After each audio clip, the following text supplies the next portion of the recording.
नमस्कार, मैं हूं अनुपम। 2025 का मेरा पहला प्रणाम आप सब स्वीकार करें। सूरज साथ चमकता रहे जीवन, सितारों साथ झिलमिलाए आंगन, इन्हीं दुआओं के साथ आप सभी को न्यूज़ 18 परिवार की ओर से नए साल की ढेर सारी शुभकामनाएं। हर साल की तरह साल 2025 भी नई खुशियां और मौके लेकर आया है। हम सभी इसी आशा के साथ नए साल 2025 का स्वागत कर रहे हैं। लेकिन ये 2025 आपके लिए कैसा रहेगा? आपके लिए खुशियां लेकर आएगा या फिर कोई बड़ा बदलाव आपके जीवन में आएगा? यही जानने के लिए आज हम चर्चा के साथ मौजूद हैं। साल 2025 में कई बड़े बदलाव होने वाले हैं जो सभी 12 राशियों पर अलग अलग प्रभाव दिखा सकते हैं। आपके लिए साल 2025 कैसा रहेगा? आपकी जिंदगी को 2025 में ग्रहों की चाल का क्या असर पड़ेगा? किन बातों का आपको ध्यान रखना होगा और नए साल को आप कैसे खुशियों भरा बना सकते हैं, खास बना सकते हैं, एंजॉय कर सकते हैं? नए साल में आपकी धन की स्थिति क्या रहेगी, कैसा स्वास्थ्य रहेगा, तरक्की आपको मिलेगी या नहीं मिलेगी? ये सारे जहन में सवाल चलते हैं। नौकरी और रोजगार के लिए साल आपके लिए कैसा रहने वाला है?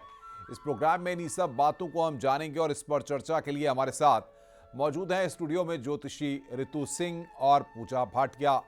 इन दोनों से हम बातचीत करेंगे और विस्तार से चीज़ों को समझेंगे। हम बात करेंगे सबसे पहले राशि मेष के बारे में। तो मेष राशि के लिए 2025 कैसा रहने वाला है?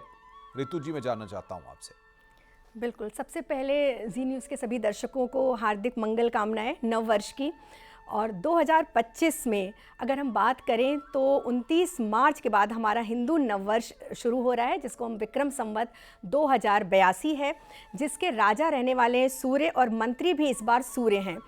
तो और मेष राशि की आप बात कर रहे हैं, तो मेष राशि वालों के लिए बहुत अच्छा वर्ष रहने वाला है। इनके दूसरे भाव में शनि का ट्रांजिट होने वाला है मार्च के बाद, तो इनको थोड़ा सावधान रहना है क्योंकि इनकी साढ़े साती भी शुरू हो रही है और इनकी साढ़े साती का पहला चरण रहने वाला है। और जब भी 12वें भाव में शनि आते हैं तो अनएक्सपेक्टेड खर्चे बहुत ज़्यादा होते हैं, तो इनको थोड़ा सा ध्यान रखना है, अपने एक्सपेंसेस पर थोड़ा सा ध्यान रखना है और हेल्थ का ध्यान रखना है।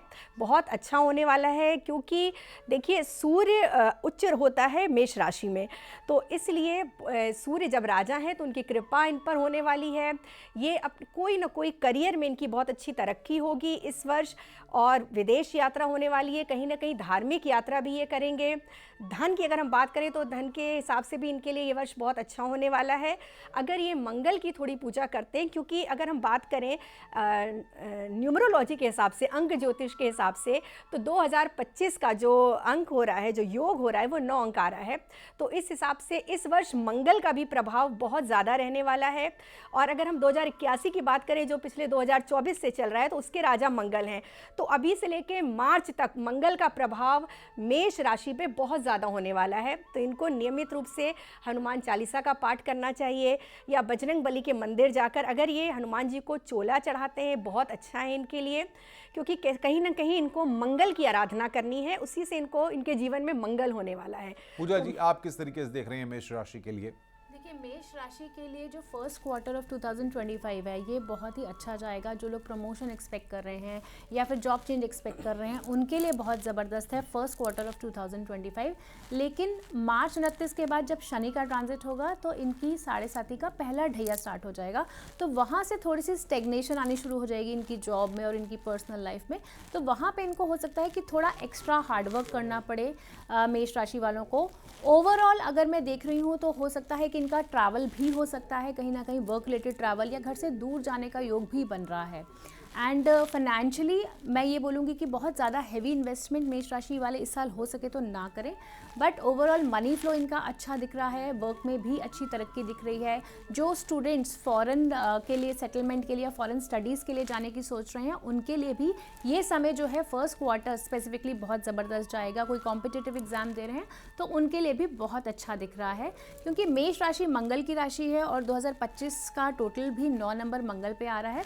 ओवरऑल मेष राशि वालों को एग्रेशन कंट्रोल में रखने की ज़रूरत है और हनुमान चालीसा का नियमित रूप से पाठ करें, आपका साल शुभ जाएगा। ऋतु जी, अगर बाकी राशियों की बात करें तो उनके बारे में आप किस तरह से बताएंगी? बिल्कुल, देखिए, दूसरी राशि वृष राशि है और वृष राशि की अगर हम बात करें तो ये उन भाग्यशाली राशियों में है जो 2025 में बहुत शुभ होने वाली है, माला माल होने वाली है। क्योंकि वृष राशि की अगर हम बात करें तो इनके लाभ भाव में ट्रांजिट होगा शनि का, और सबसे बड़ी बात है कि शुरू में जनवरी में 27 जनवरी के बाद शुक्र आ रहे हैं इनके 11वें भाव में, लाभ भाव में, मीन राशि में। तो मालव्य योग बना हुआ है वृष राशि वालों को, कहीं ना कहीं से धन आगमन का बहुत अच्छा योग है। इनकी कोई ना कोई इच्छित कामना जो बहुत समय से पूरी नहीं हो रही थी वो पूरी होने वाली है। और अगर हम वर्ष की शुरू की बात करें तो इनके लग्न में अभी गुरु का गोचर चल रहा है, तो ये अभी निर्णय बहुत अच्छी लेंगे अपने करियर से संबंधित, या इनको अगर जीवन में कोई भी ऐसा कुछ है जो जिसके बारे में ये अभी तक भ्रमित थे, कन्फ्यूजन में थे, तो वो इनका दूर होने वाला है। और देखिए, बुध इनके 8वें भाव में आ जाएंगे अभी 4 जनवरी के बाद। तो और इस बार सबसे खास बात यह है कि जनवरी के महीने में 4 राशियों का परिवर्तन हो रहा है, 4 ग्रह परिवर्तन कर रहे हैं, बहुत अच्छी बात है। 4 जनवरी के बाद बुध, और 27 के बाद शुक्र, और 14 जनवरी को हमारे सूर्य, तो इनका बहुत अच्छा प्रभाव है। वृष राशि की अगर हम बात करते हैं तो देखिए, अभी लग्न में गुरु हैं और 14 मई के बाद इनके दूसरे भाव में गुरु आने वाले हैं। तो जब दूसरे भाव में गुरु आते हैं तो धनागमन के भी स्रोत बनते हैं, कहीं ना कहीं आपकी तरक्की होती है, आपकी वाणी बहुत अच्छी हो जाती है और वाणी से आपके काम बनने शुरू हो जाते हैं। और इनका जो चतुर्थेश है सूर्य, तो सूर्य का वर्ष है, और चतुर्थेश जब सूर्य है तो इनके लिए बहुत लाभप्रद होने वाला है। अगर ये सूर्य की आराधना करें, ओम गृणी सूर्याय नमः का मंत्र का जाप करें ये, और भगवान सूर्य देव को अर्घ्य देते हैं अगर ये जल में थोड़ा सा रोली या चंदन मिलाकर, तो इनके लिए बहुत अच्छा होने वाला है। विदेश यात्रा का इनका भी योग बना हुआ है।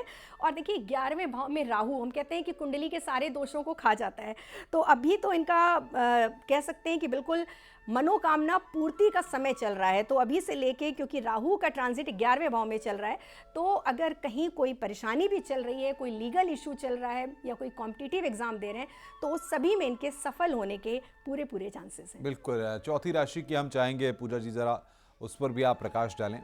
जी देखिए, मिथुन राशि की जहाँ तक बात है, मिथुन राशि के लिए इस साल शादी के बड़े ज़बरदस्त योग बन रहे हैं, क्योंकि मई के बाद गुरु का ट्रांजिट इन्हीं की राशि में होने वाला है। तो वो ओवरऑल बहुत पॉजिटिव है। मैरिज के पॉइंट ऑफ व्यू से अगर आप कोई नया पार्टनरशिप बिजनेस स्टार्ट करना चाहते हैं तो बहुत शुभ है। मनी फ्लो बहुत अच्छा आता हुआ दिख रहा है मिथुन राशि वालों को।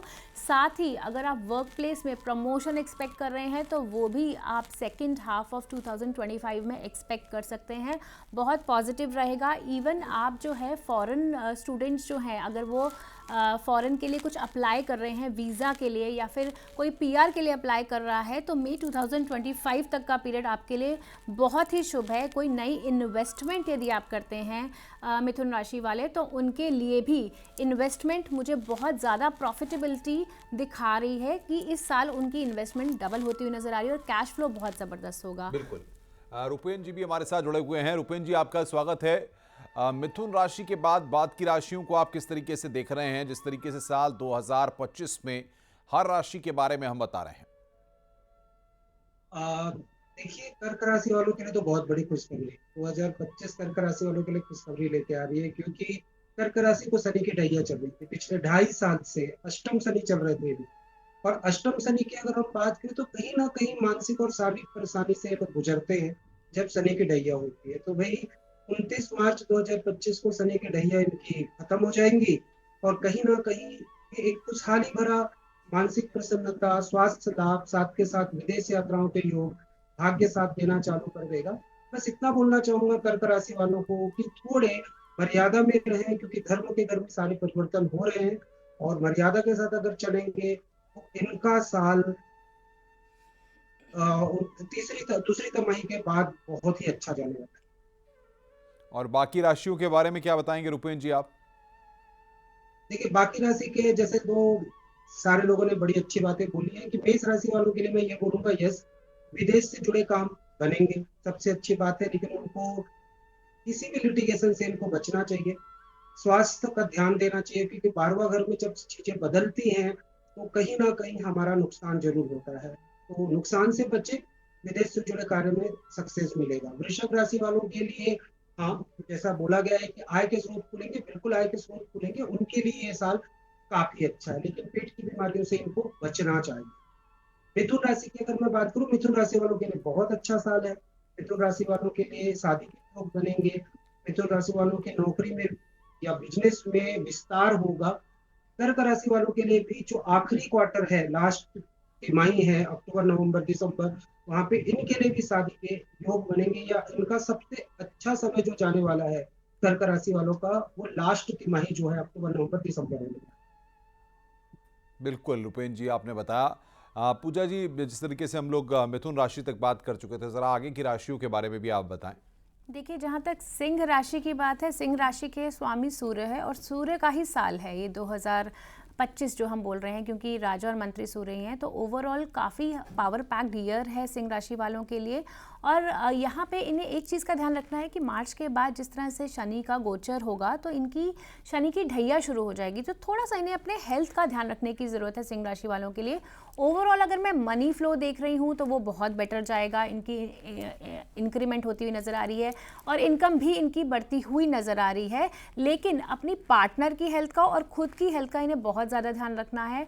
अगर कोई प्रॉपर्टी से रिलेटेड कोई केस चल रहा है या कुछ है तो उसका सोल्यूशन इन्हें अगले 1 साल में मिलता हुआ नज़र आ रहा है। और कहीं ना कहीं कोई लिटिगेशन पेंडिंग थी तो वो लिटिगेशन पेंडिंग का भी इनको सोल्यूशन मिलेगा। लेकिन इन्हें अपनी हेल्थ का ध्यान रखना है, थोड़ी सी अड़चन कामों में आ सकती है।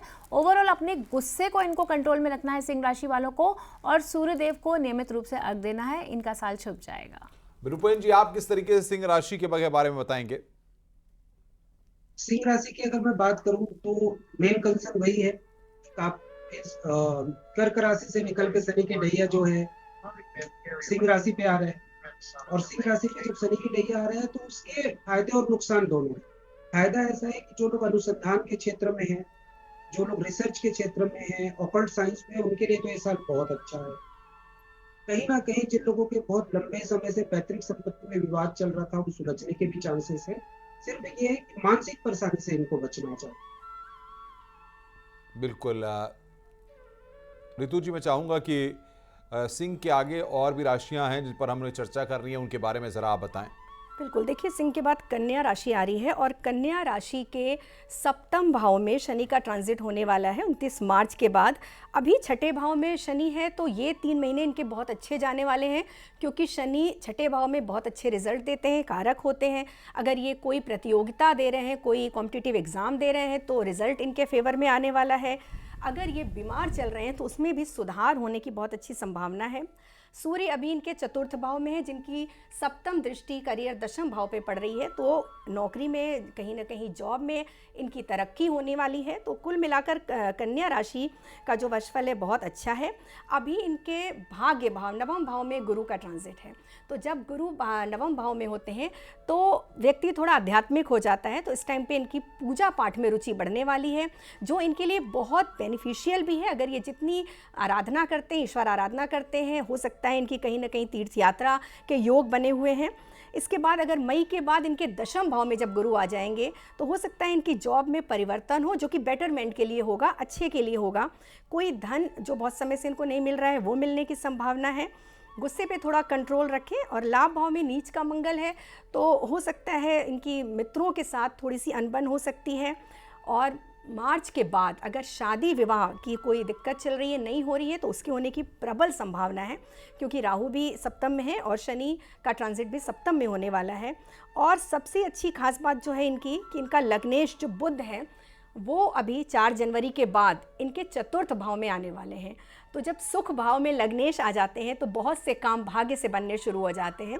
कन्या राशि के लिए बहुत अच्छा समय है। भगवान शिव पर अगर ये दूध का, कच्चे दूध से उनका अभिषेक करते हैं थोड़ा सा केसर मिलाकर, तो इनके लिए ये भाग्य वृद्धि का कारक होगा। बिल्कुल बिल्कुल। पूजा जी, सिंह राशि के बाद क्या और कौन कौन सी राशियां हैं जिन पर आप प्रकाश डालेंगी? जी, कन्या राशि के बाद तुला राशि की मैं बात करना चाहूँगी। तुला राशि के लिए समय काफ़ी पॉजिटिव है, क्योंकि शनि का जो गोचर है पंचम भाव से जब छठे भाव में आएगा तो जो स्टूडेंट्स कॉम्पिटिटिव एग्जाम्स दे रहे हैं, जो स्टूडेंट्स फॉरेन जाना चाह रहे हैं, उनके लिए बहुत समय अच्छा है। खास करके जो गवर्नमेंट के एग्जाम्स दे रहे हैं उनके लिए काफ़ी स्ट्रॉन्ग पीरियड है। कोई आप कॉम्पिटिटिव इंटरव्यू देने जा रहे हैं वो आपके लिए बहुत सही रहेगा। और ये जो है ना, आपके शत्रुओं को भी कहीं ना कहीं ख़त्म करेगा जब शनि का गोचर होगा। और जिन लोगों का अब तक रिलेशन रिलेशनशिप में इश्यूज़ आ रहे थे, चाहे वो मैरिज है या फिर लव एंड रिलेशनशिप में इश्यूज़ आ रहे थे, उनके रिलेशनशिप इश्यूज़ जो हैं वो रिजॉल्व होने शुरू हो जाएंगे। अगर कोई आपका कोर्ट का मामला पेंडिंग था तो आपको उसका सोल्यूशन देखना इस साल आपको मिलता हुआ नज़र आ रहा है। साथ ही आपकी शॉर्ट ट्रैवल्स होंगे इस टाइम पे। और तुला राशि वाले जितने भी लोग हैं जो भी फैशन इंडस्ट्री से या मीडिया इंडस्ट्री से जुड़े हैं या फिर ज्वेलरी डिज़ाइनिंग या किसी भी तरह की तुला संबंधित राशियाँ, शुक्र प्रधान राशियाँ हैं, उनसे जुड़े हैं, उनके लिए बहुत शुभ समय है, क्योंकि वो अपना कुछ पर्सनल नया काम या नया प्रोजेक्ट खोल सकते हैं और इसमें इन्हें बहुत ज़बरदस्त बेनिफिट होता हुआ नज़र आ रहा है। तुला राशियों का जो गोचर है गुरु का, जब मई के बाद नवम भाव में आएगा तो कहीं ना कहीं इनका भाग्य का भाव जो है वो खुल जाएगा। तो भाग्य का बहुत ज़बरदस्त सपोर्ट मिलता हुआ नज़र आ रहा है तुला राशि वालों को, और इनकी धार्मिक यात्राएं भी होंगी। तुला राशि वाले जितने भी हैं वो यदि माँ लक्ष्मी की आराधना करेंगे तो उनके लिए बहुत शुभ रहेगा, और शुक्र का मंत्र नियमित रूप से करें, आपका 2025 बहुत सफल रहेगा। बहुत महत्वपूर्ण जानकारियां आपने दी। रुपेन जी, आप तुला राशि के बारे में क्या जानकारियां देंगे? देखिए, तुला राशि के बारे में अगर मैं बोलूँ तो यस, तुला राशि वालों के लिए 2025 काफी अच्छा जाने वाला है। जैसे सबसे अच्छी बात है कि जो लोग काफी लंबे समय से नौकरी में बदलाव की उम्मीद कर रहे हैं तो नौकरी में बदलाव मिल सकती है, पैतृक संपत्ति से लाभ मिल सकता है। बस ये है कि इनको वाहन चलाने में थोड़ी सावधानी करना चाहिए, वाद विवाद से बचना चाहिए, क्योंकि सभी की सभी चीजें जो है तुला राशि की अगर बात करें तो वो छठे घर में है। छठे घर कुछ अच्छी चीजों को भी इंडिकेट करता है जो नौकरी के लिए काफी बेहतर सिद्ध होता है अगर बदलाव चाहते हैं। लेकिन लिटिगेशन से इनको बचना चाहिए, वाद विवाद से इनको बचना चाहिए, लीगल चीजों से बचना चाहिए और वाहन सावधानी से चाहिए। बिल्कुल। ऋतु जी, मैं आपके पास आ रहा हूँ। तुला राशि की हमने बात कर ली, इसके बाद किन राशि की आप बात इसके कर? बाद देखिए 8वीं राशि वृश्चिक है, और वृश्चिक वालों के लिए राहत की खबर ये है कि उनकी जो शनि की ढैया है वो समाप्त हो रही है। वृश्चिक राशि वालों के अभी लग्न में बुध विराजमान है, तो इनके लिए थोड़ा सा एंजॉयमेंट का समय है, क्योंकि बुध को हम बच्चा ग्रह मानते हैं और एंजॉयमेंट का कारक मानते हैं। शुक्र शनि अभी इनके चतुर्थ भाव में। एक तो इनको कुछ चीज़ों का ध्यान रखना है, कोई फाल्स एलिगेशन इन पर न लगे या किसी भी तरह के विवाद में ये न पड़े, ये इनके लिए बहुत अच्छा है। और देखिए सप्तम भाव में अभी इनके गुरु चल रहे हैं, तो विवाह का भी योग बहुत अच्छा चल रहा है। अभी पंचम भाव में जब शनि का ट्रांजिट होगा तो यहाँ पर मालव्य योग बन रहा है, तो वो भी बहुत अच्छा है। उच्च शिक्षा के लिए विदेश जा सकते हैं, या कोई ऐसी कला, कोई ऐसी स्किल जो ये पहले सीखना चाह रहे हों और किसी समय की व्यस्तता के बारे में न सीख पाए हों, तो उसके लिए बड़ा अच्छा समय है, उस पर ये काम कर सकते हैं। देखिए लग्नेश इनका मंगल जो है वो नवम भाव में नीच का होकर बैठा है, लेकिन फिर भी यहाँ पर उनको अच्छे ही रिजल्ट देंगे। जॉब में तरक्की का योग है। मंगल की आराधना इनके लिए थोड़ी ज़रूरी है। पिता के स्वास्थ्य का इनको ध्यान रखना है। और जब ट्रांजिट इनका गुरु का ट्रांजिट अष्टम भाव में होगा मई के बाद, 14 मई के बाद, उस समय पे इनको अपनी हेल्थ का ध्यान रखना है, लिवर का ध्यान रखना है, स्टमक से रिलेटेड थोड़ा सा इनको खास ध्यान रखना होगा। और सूर्य का ट्रांजिट इनके दूसरे भाव में होने जा रहा है अभी 4 जनवरी के बाद, तो इनको कहीं ना कहीं से धन प्राप्ति होगी। और नेत्र का थोड़ा सा, अपने आई साइड का विशेष रूप से ध्यान रखें। 4 जनवरी से लेके ये 30-35 दिन तक, तो हो सकता है इनकी आंखों में कोई तकलीफ हो, उसका ध्यान रखें। और इनको देखिए सूर्य आराधना करनी है, साथ ही साथ ये एक देवी माँ का मंत्र अगर करते हैं, क्योंकि वृश्चिक राशि है तो ऐसे लोगों को अगर देवी माँ की आराधना करें तो बहुत अच्छा है। सप्तशती का कोई भी मंत्र ये ले सकते हैं। देवी प्रपन्नार्ति हरे प्रसीद, प्रसीद मातर जगतखिलस्य, प्रसीद विश्वेश्वरी, पाहि विश्वम त्वमीश्वरी देवी चराचरस्य। इस मंत्र का जाप करें, इनके लिए बहुत शुभ फल मिलने वाला है। बहुत ही शानदार तरीके से आपने बताया ऋतु जी। रुपेन जी, वृश्चिक राशि के बारे में आप कुछ बताएंगे? वृश्चिक राशि के बारे में तो वही है, सबसे अच्छी बात है कि शनि की ढैया इनकी भी खत्म हो गई है, खत्म हो जाएगी, मतलब 29 मार्च को खत्म होगी। तो अगर वृश्चिक राशि की अगर हम बात करते हैं तो पहला 3 महीना जो है, अगर अभी भी ये किसी संपत्ति पे निवेश करना चाहते हैं, नया व्हीकल खरीदना चाहते हैं, तो उसके लिए पहला 3 महीना बहुत अच्छा है, क्योंकि शनि पहले 3 महीने में इनके चतुर्थ भाव से गोचर कर रहे हैं। वृश्चिक राशि में 29 मार्च के बाद शनि का जो परिवर्तन हो रहा है, और सारा परिवर्तन जो इस साल जो भी होने वाले हैं वो कहीं ना कहीं मीन राशि से होकर गुजरने वाला है, और मीन राशि इनका पंचम है। तो जो संतान प्राप्ति के लिए बहुत दिन से प्रयास कर रहे हैं उनके लिए ये साल बहुत अच्छा हो सकता है। बिल्कुल बिल्कुल। बाकी राशियों के बारे में भी जान लेते हैं। धनु, मकर, के बारे में ज़रा आप बताएं पूजा जी। जी देखिए, धनु राशि की जहाँ तक बात है तो फर्स्ट क्वार्टर ऑफ 2025 तो धनु राशि के लिए अच्छा जाएगा, लेकिन जैसे ही शनि का गोचर मार्च में चेंज होगा, मीन राशि में आएंगे शनिदेव, तो इनकी जो है ढैया शुरू हो जाएगी। तो कहीं ना कहीं अपनी हेल्थ का इन्हें बहुत ज़्यादा ध्यान रखने की ज़रूरत है धनु राशि वालों को। इनको हो सकता है करियर में, प्रोफेशन में भी थोड़े से काम इनके अटके, थोड़ा सा जिसे कहते हैं ना स्टेग्नेशन आने के चांसेस हैं। लेकिन धनु राशि वालों के इस साल मई के बाद जब गुरु का गोचर होगा इनके सप्तम भाव में, तो बहुत ज़बरदस्त योग है, इनकी मैरिज के योग खुलते हुए नज़र आ रहे हैं। और ओवरऑल पार्टनरशिप में भी अगर ये कुछ नया स्टार्ट करना चाहते हैं तो इनके लिए बहुत शुभ रहने वाला है। कुछ नया पार्टनरशिप बिजनेस भी स्टार्ट कर सकते हैं ये लोग। और जो लोग किसी भी तरह की जैसे फॉरेन सेटलमेंट के लिए सोच रहे हैं, वो टाइम भी इनके लिए बहुत अच्छा है और मनी फ्लो भी अच्छा दिख रहा है। ऋतु जी, आप मकर राशि के बारे में जरा बता दीजिए, वक्त के हमारे पास थोड़ी सी देखिए, कमी है। मकर राशि वालों के लिए तो बहुत बड़ी खुशखबरी है, क्योंकि उनकी 7.5 समाप्त हो रही है 29 मार्च को। बहुत सारे रुके कार्य इनके पूरे होंगे। इनके संबंधों में जो खटास आ गई थी, जो संबंध विच्छेद हुए थे, उनके दोबारा बनने की बहुत संभावना है। ये या तो ये माफ़ी मांग लेंगे या दूसरी तरफ से इनके लिए सॉरी आ जाएगा, तो ये संबंध इनके ठीक होने वाले हैं। सप्तम भाव में मंगल है, और देखिए भले ही 7.5 समाप्त हो रही है, लेकिन इनके तीसरे भाव में गोचर होने वाला है शनि का। तो जो मेहनत बहुत करनी है इनको अपने कार्य आखिरी के लिए। मीन और कुंभ भी हमारे पास है, उनके बारे में रूपेन जी से जान लेते हैं। रूपेन जी, बताइए जरा मीन और कुंभ के बारे में। देखिए, कुंभ की हम बात करते हैं तो कुंभ राशि वालों की 7.5 तो चलती रहेगी, लेकिन कुंभ राशि वालों के जो विद्यार्थी वर्ग है, जो स्टूडेंट है, उनके लिए समय बहुत अच्छे हैं। संतान प्राप्ति के लिए समय बहुत सुख है, लेकिन उनको द्वितीय भाव में सारा गोचर हो रहा है, तो इनको पारिवारिक विवाद से बचना चाहिए, फिजूल खर्ची से बचना चाहिए, गणेश जी की पूजा करें तो कहीं ना कहीं एक उपाय जो परेशानी आती है उससे मिल सकता है।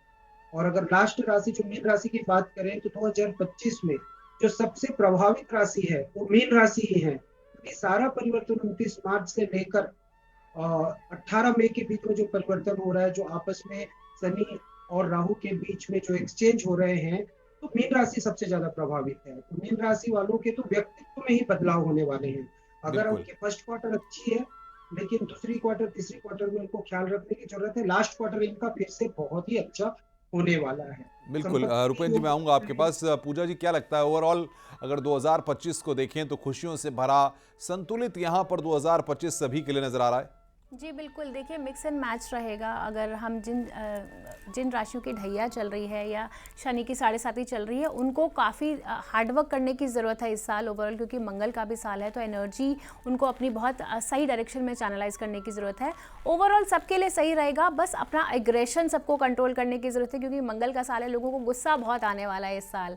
ओवरऑल जो इंडस्ट्रीज़ हैं, अगर हम देखें, रियल एस्टेट इंडस्ट्री बूम करेगी, साथ ही arms and ammunition, defence, AI technology sector, ये काफ़ी बूम करता हुआ नज़र आ रहा है। एंड इसके अलावा फॉरेन से अगर हम देख रहे हैं तो हमारे थोड़ा सा नेबरिंग कंट्रीज़ के साथ टिफ होती हुई नजर आ रही है, ऋतु जी, वहाँ आप पे क्या हमें ध्यान कहेंगी? रखना पड़ेगा। बिल्कुल बिल्कुल सही, जैसे पूजा बोल रही हैं कि मिक्स एंड मैच होने वाला है। और ये मंगल का साल तो है ही, साथ साथ सूर्य राजा हो जाएंगे, तो एग्रेशन पे तो सबको कंट्रोल करना है। इस वर्ष क्या होगा, क्योंकि जब सूर्य प्रधान, सूर्य राजा होते हैं, तो सबको आगे निकलने की होड़ रहती है। सूर्य चमकने का वर्ष होता है, हमें अपनी तरक्की चाहिए होती है किसी भी कीमत पर। तो लोगों में कंपटीशन बहुत ज़्यादा रहेगा कि हम इनसे आगे कैसे निकल सकते हैं। गर्मी बहुत ज़्यादा पड़ने वाली है, उसके लिए पहले ही सावधान हो जाइए। आपसे भी जानना चाहेंगे 2025 को लेकर क्या सोचते हैं आप?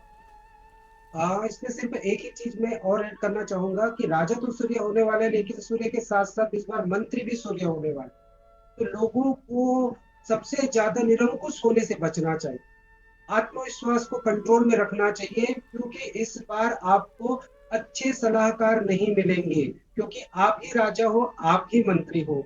तो निरंकुश ना होइए, आप आत्मविश्वास पे रहिए, आप ईगो में नहीं जाइए, मान पे रहिए, अभिमान पे मत जाइए। इस बात का अगर जी, ख्याल वक्त की रखते हमारे हैं पास तो कमी है। आप सबका बहुत बहुत शुक्रिया। तो हमने ये जाना कि सभी 12 राशियों का ये साल यानी 2025 कैसा होने वाला है, क्या हमें ख्याल रखना होगा, क्या उपाय करने होंगे और कैसी चुनौतियां होंगी, इनके बारे में हमने विस्तार से आप सबसे जाने। आप सबका बहुत बहुत धन्यवाद हमारे साथ जुड़ने के लिए और बातचीत करने के लिए। रुक रहे हैं यहाँ पर ब्रेक के लिए। खबरों का सिलसिला लगातार जारी है।